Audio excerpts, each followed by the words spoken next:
So you're looking to be an agent and you've done a little bit of research and now you're trying to figure out, should you go solo or should you join a team? And that's what we're discussing in today's video. So joining a team and going solo are two opposite ends of being a real estate agent. Both of them have their pros and both of them definitely have their cons. And in today's video, we're going to discuss the pros and cons if you should go and be in a team, or you should be solo from the get-go, or if you should join a team and then go solo, or go solo and then join a team. There's so many ways to go about it, so let's get into it. All right, so let's just hit some pros right off the bat. Let's be positive and let's talk about teams. The biggest pro for being on a team is that you typically make money faster, you have the accountability, you have the mentorship, you have an office, you have printing paper, you're part of a brand, you're part of something and someone that has already established the business and the brand that you are possibly either looking to be part of or looking to build yourself, right? And making money is one of those things that's very hard as a real estate agent. There's a 87% or 95% dropout rate within the first 2 years. And joining a team definitely helps alleviate that dropout rate or alleviate this stress of making money. Now, that doesn't come with its own cons, but sticking with the pro, making money faster is definitely a pro, right? A lot of people can't join the business and wait 6 months or wait 8 months or 12 months or more than that to be able to rely on the income that comes from their real estate business. So making money within the first 1, 2, 3 months is definitely an advantage to a lot of people looking to transition into the real estate space. And that could be something for you. If you just need to make money right away, maybe you just lost your job or you're stuck at a job that you absolutely hate and you have a wife and 2 kids, or you have a kid on the way and you need to make money ASAP and you're looking to get into real estate, this could be a great stepping stone for you to join a team, get the coaching, the accountability, the leads, and the money way faster than you would if you were to go solo. Now, making money is great, but another great thing about being on a team is the accountability. This is something that is almost like a 9-to-5 job, right? You will have somebody there that's like, hey, here's the plan in place. Now, something I will mention, just sidebar, not all teams are made the same. Make sure that the team you join, interview a bunch of teams, ask them what the process is, what systems do they have in place, how is their training, how is it that they're going to effectively train you and give you systems for you to be able to close on their leads that they are providing, right? That's very important that you just don't join any team, because not all teams are made the same. But typically speaking, there is a process with a really good team that they will tell you, hey, the first 30 days, you're going to go and do this on day 1, this on day 2. You're going to meet us here at the office at this time or that time. So it gives you that accountability. Yes, you're going to be motivated, and yes, you're going to be, willing to do anything for anybody to start getting this business off the ground. But having that extra accountability of having somebody that you have to be accountable to will help you in putting in the work and doing the things you do. Plus, they already have systems and things that they have tried in the past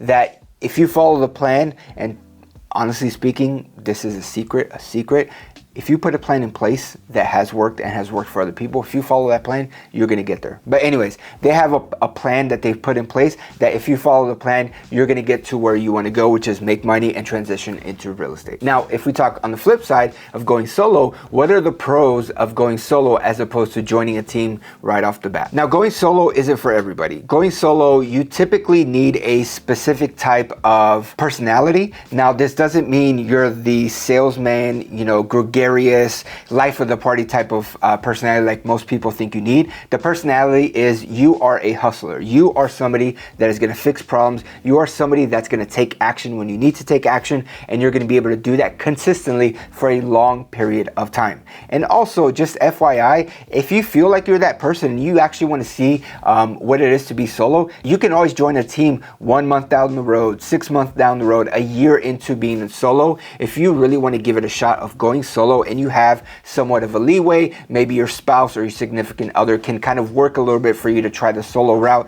you can definitely do that.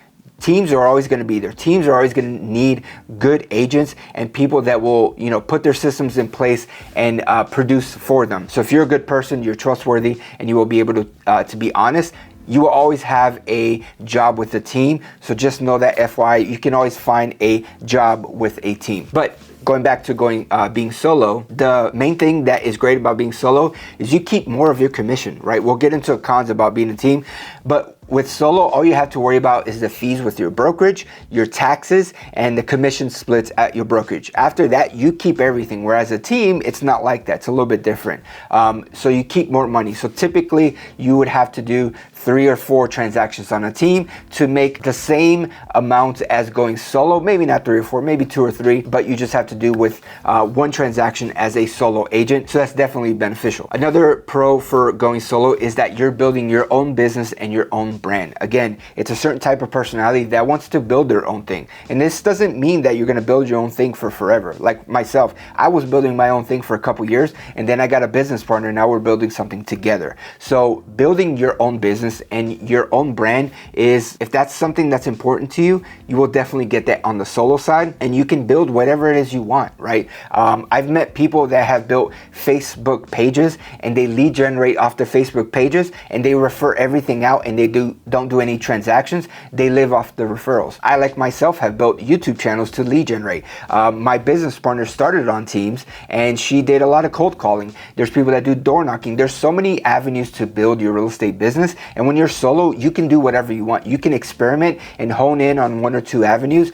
and go down that road, and that's something that you will have as being solo, that you can build whatever it is that you want to build according to your lifestyles, your needs, and your wants. Another thing, or maybe the last thing I'll discuss about going solo, is that no one is telling you what to do. A lot of us come from corporate jobs or other employment that we don't like our boss or we don't like the career, and we want to get into something that we have more say on what it is that we do. So in this business, nobody's telling you what to do, and that can be a big pro, but it could also be a con, which I'll get into later. So again, it goes back to building the business and the brand that you want to build. Now let's get into the cons. One of the biggest cons that people don't consider when joining a team, and typically it's new agents because they really don't know what to expect, and that's totally fine, that joining a team is basically a commission-based job. A lot of times people join real estate for the flexibility and the hours. Typically when you're joining a team, you're joining a job, because yes, they are going to give you everything I've already stated in the pros, which is the leads and the office space and accountability. But guess what? That doesn't come with, hey, yeah, whenever you want to work, all this stuff is here. It's like, no, we're going to provide all these resources, all these leads for you. But guess what? You're going to be in the office whatever time 9 a.m. Then you have training for 2 hours. Then we're going to go over scripting. Then you're going to cold call your sphere. Then we're going to go door knocking. You're going to do open houses. You are going to have somebody that's essentially a manager or a supervisor, or in this case, a team lead, that is going to have everything structured out for you. So yes, this comes back to the accountability part. The pro is having the accountability, which a lot of people need, but the con is that it's basically another job. Now, yes, it is a real estate industry, so maybe you just enjoy it because it's a real estate industry and you want to be part of a team and part of that brand, and that's totally awesome. But it is a job. You're gonna have to show up when you're asked to. You're gonna have to do the work when you're asked to. So that flexibility isn't really there as much as you thought it would, especially if you join a team. So that's a big con for joining a team that people don't understand when they first join team. Now, the second biggest con is that you don't get paid as much as you would as if you were solo, okay? So let's just do some basic math. So let's just go through the national average median home price point. I'm gonna use my calculator here, but I'll do everything on the screen. So the national median home price is $400,000, give or take. So typically, let's say if the commission is 2.5%, again, everything's negotiable, the whole lawsuit, all that stuff, yada, yada, everything's negotiable. But let's just assume for this sake is that it's 2.5%. So out of 400,000 at 2.5%, you have a $10,000 commission, okay? Cool. Not what you take home. So typically you have your fees, like I mentioned. So let's just say you have a fee of $100, and then you have your brokerage split. At my brokerage at eXp Realty, we have a 80-20 split, so that I keep 80%, the brokerage keeps 20%. So if I keep 80% of the $9,900 that's left over, I am left with $7,920. Great. If I'm a solo agent, this is technically my take-home pay. From here, I would subtract my taxes, any expenses I have, and that's really my take-home pay, not including anything I'd put back into the business. But if we're talking about a team, this is where the team splits come into play. So you have 79-20. Typically, at the very minimum, a team is going to take away 50% of your income. I've seen people that only take home, that teams take about 70%, which is absolutely ludicrous. Of course, again, they've had the accountability, the nice office, the training, yada, yada, yada. but that's still crazy. But let's just say they take 50%. So out of $10,000, you're left with roughly about $4,000. So 60% of your take-home pay is taken away, roughly speaking, and you're left with about $4,000 of the $10,000 commission check. So now how does that compare if you go solo? I'm left with $7,920. So essentially, I am left with double of what a team member is left. So yeah, you do have to sell 2 houses for the 1 house as a solo agent. And again, the $4,000 that you're left with as a team member, you still have to take away taxes. You still have any expenses. So you have your insurance, your cell phone bill, you have gas for your car. Luckily, the team, more than likely, they're going to provide you signs. They're going to provide you listing material and paperwork and all that type of stuff. So you don't have to worry about that. But you are making half the pay that you would as if you were solo, and that's definitely a big con. Now that's just 50%. A lot of people that I personally know, they get taken away 70%. So let's just do that real quick. So if they take away 70%, you're left with a little over $2,300 from the original $10,000, which is absolutely ludicrous. And again, you would roughly have to sell 3.4 homes as a team compared to selling 1 house as a solo agent to make the same amount of income. Something to think about. The next team con that I'm gonna say is that, and this is probably the biggest one that I've seen over the years, is that when you join a team, yes, you definitely make money faster, typically speaking, because they give you leads and the training and accountability. So typically you're able to generate business a lot faster, get a closing within 1 to 2 months, and kind of snowball from there. But something that I've noticed that nobody likes to talk about is that teams do not teach you how to lead generate. Teams teach you how to serve or how to do sales for the clients that they lead generate, right? So it's almost kind of golden handcuffs is what they like to say. Here's all the resources, here are all the leads, but I'm not gonna teach you how to get these leads. So what that does is, let's say 2 years down the road, you're making $150K a year, which you can definitely make on the team. You're still working, you're grinding, you're hustling, probably selling 40, 50 houses a year. It's a lot of houses, it's a lot of transactions, and now your lifestyle has increased to this point, so you're used to $100,000 or $150,000 a year. Do you think at that point you're gonna be able to leave this team and go off and be solo? Because again, you do not know how to lead generate. Yes, over 2, 3, 5 years, people will start to normally reach out to your sphere of influence. Hey, can you sell me a house here? Hey, can you help me with this? Again, you're still gonna have to take those same leads that you generated and split them with the team, but you're still not gonna be able to lead generate 20, 30, 40 clients a year like you would at a team. And now you're not gonna be able to go solo, and you're stuck in this kind of team atmosphere unless you find a team, which is extremely hard, that will help you lead generate. And that's the biggest thing that I've seen people is they don't learn how to lead generate. Their lifestyle increase and they get accustomed to this lifestyle, and they can't leave this team because they don't want to go by themselves because they can't make as much money as they could on this team. So now they're stuck on this team. So there's nothing wrong with being on teams. There's nothing wrong with doing an X amount of number of transactions. And if you love the team environment, great, that would be perfect for you. But if you really want to go solo, or you really want to build your own team or your own business or your own brand, be very careful when you're in a team that you also try to do lead generating activities, or you find a team that's like, hey, I want to join your team, but I want you to teach me how to lead generate. Is that something you guys do? Ask those questions on the front end so that you don't get stuck in these teams, and then you can't do what you really wanted to do when you first came into real estate, which is build your own business and build your own brand. Now let's talk about the cons of going solo. The cons of going solo is that depending on your situation, well, not depending on your situation, it's way more stress than being on a team. Be 100% honest. The stress, the anxiety, the not knowing where your money is coming from is a lot for a lot of people. And that's why there's such a huge dropout rate. I'm not gonna pretend like it's not that stressful. It's very stressful. Even 4 years into the game and having a business partner and doing the amount of deals that we do, I already know and have enough faith in everything that we do on a day-to-day basis that the leads will be coming in. But there's some months that, we're only doing 3 to 4 deals a month. And I know that sounds crazy if you're brand new, but for us, 3 to 4 deals is kind of like, it's okay. Not having anything else on the pipeline or just having 10 listings just sitting there with no offers. You have to have the cojones, the goal, the ability to believe in yourself and to know that it's going to come. You're going to have a ton of faith. I myself rely on prayer and rely on God so much because He's the only one that's been able to get me through this.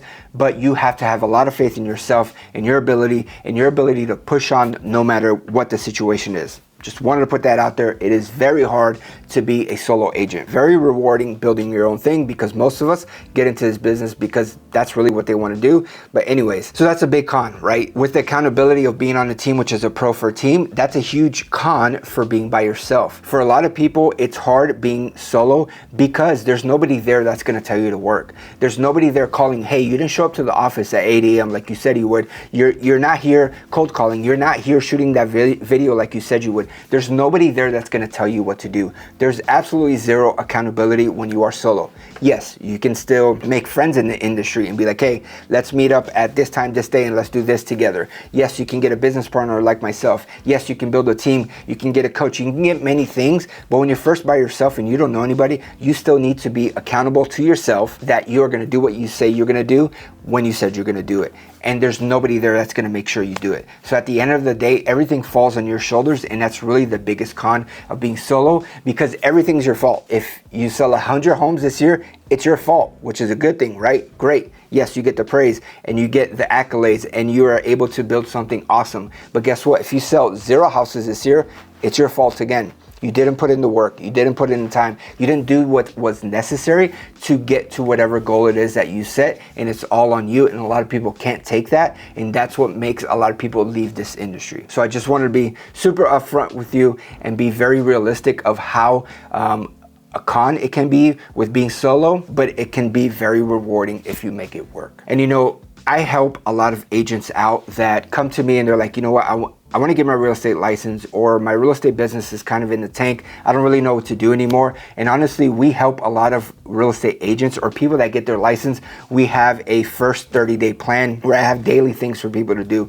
Listen to this podcast while you're doing this 30-minute walk. Start this open house. Here are the materials for that. So if you guys are interested in getting to real estate and you need more of a mentorship type of role, I provide that to a lot of people and would love to help you out as well. We help a lot of new agents get into the business, get into YouTube, get into social media, get into video, and help them grow their business and grow a brand that they're proud of and grow a business that helps them make money, right? Because a lot of us, we need to make money, and money is a big part of this business. So if you're looking to become an agent, or you're an agent that's kind of stuck in whatever environment you are, just reach out to me on Instagram, shoot me a DM. I would love to help you out and get you started in the real estate space. Another con with going solo is that typically it takes a lot longer to get your first closing. I tell people, if you're going solo, expect not to get one single closing until after 6 months. If you get it before, great, that's awesome. Typically people do get it before 6 months, especially if they're in a dire situation where they're very hungry, they're hustling, they're doing the things, they get it before 6 months, but don't expect anything until 6 months. And even when I say that, I have people that join and they're gone from the industry within 6 months because they were looking more for the team atmosphere, or like, here's some leads, go work it, slower pace, but people kind of giving to them. That's not how it's going to work when you're solo. You're going to have to go after your food, and if you don't go after your food, you do not eat. Now, once you start to get a couple leads here and there, it takes a couple years, maybe 3 or more years, to get very consistent in the amount of leads you're starting to generate. And it takes a year to 2 years for your sphere to actually start trusting you. And this is something that was very frustrating for me when I first started real estate. I thought that I was a real estate agent. All my friends and family were going to use me, but guess what? I was also the guy that started a lawn care business. I was a photographer at one point. I did personal training kind of on the side of one. I was the guy that kind of went from thing to thing, and real estate was the next thing that I did. Right? Maybe you're the person that didn't go from thing to thing, but you worked at a job for 5 years and now you're going into real estate. Well, guess what?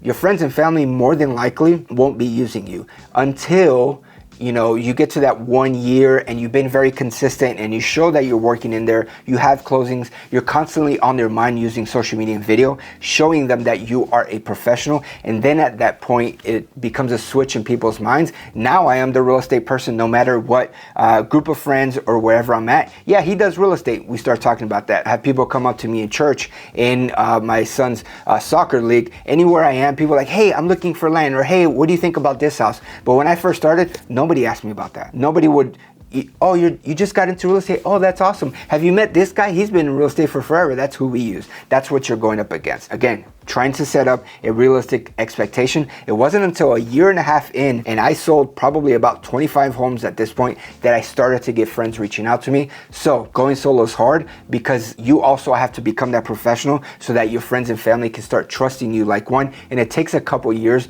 to start consistently get business and consistently get closings every single month. So that's today's video, guys. I hope I was able to give you some pointers or some things that you might not have thought about, whether going solo or being on a team. I have this discussion at least once every other week with new agents or friends that are thinking about getting their license. There's definitely pros and cons to both. There's no right answer. It's really up to you in deciding what kind of agent or what kind of business you want to build and what situation you're in. I was in a full-time job, had 3 kids at home. My wife was not working, and I still went solo, right? I have my wife's support now. I have another video with my story. I worked a bunch of different jobs as I got my business up, but you have to follow whatever dreams it is you have. And if that's going solo, go for it. Because again, like I mentioned, you can always join a team later on if it doesn't work and then go back to being solo. But anyways, I hope I was able to answer your questions. If you need help with anything else real estate related, please feel free to just reach out to me on Instagram, shoot me a DM. Until next time, take care and God bless.